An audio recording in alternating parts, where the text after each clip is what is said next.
Hey guys, Gary Bolton here, and I was going to show you how to test. Some people had asked how to test to make sure that this right here was a good ground, because this is where the Kenko Ground goes, and especially in older homes, this is homes before the 70s, built before the 70s.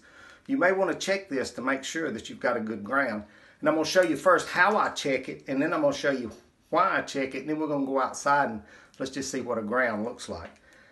I bought this at Lowe's or Home Depot. It's only $3 or $4. It's not very much. It's just used to check electricity. So let's come down here at the receptacle, and you'll have to have a receptacle like this in your home. You'll have to have this third ground right here in order to, so you'll have the proper place to put the Kenko Touch. And what I'm going to do first is I'm going to put these in the top two to make sure it's got power, and you see it lights up, and it does. You don't have to worry about getting it in the wrong hole.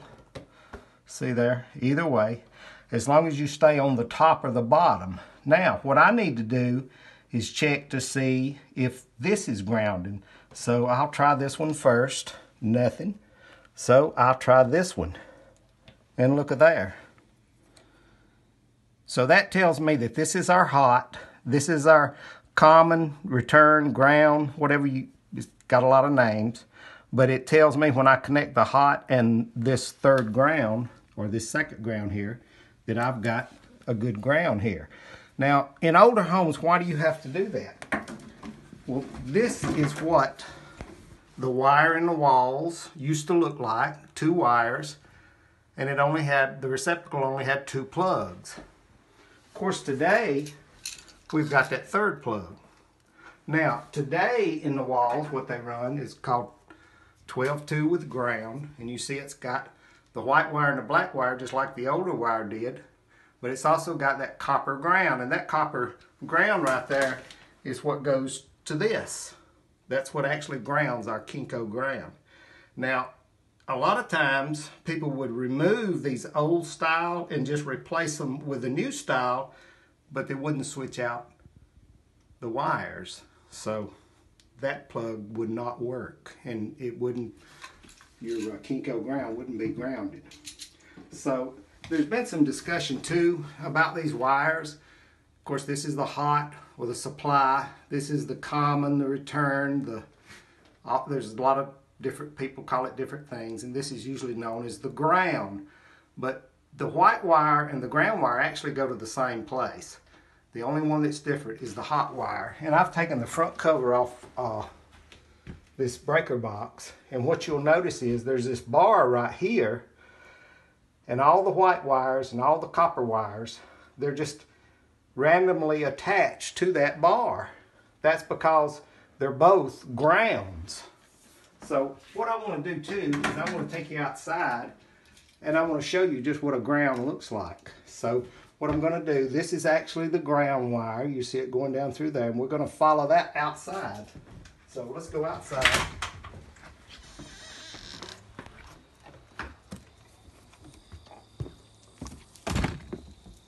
And what happens, you see this gray wire here coming through the wall?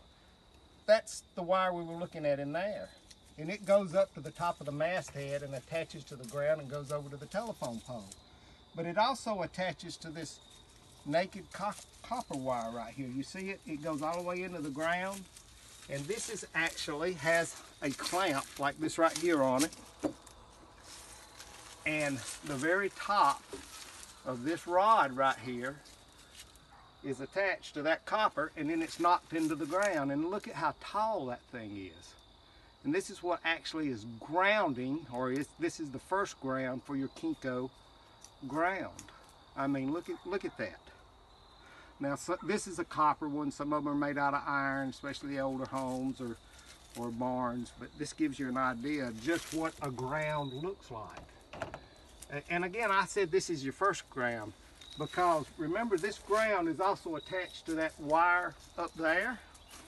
And let's follow that wire up there out here to this pole. You can see my transformer up there.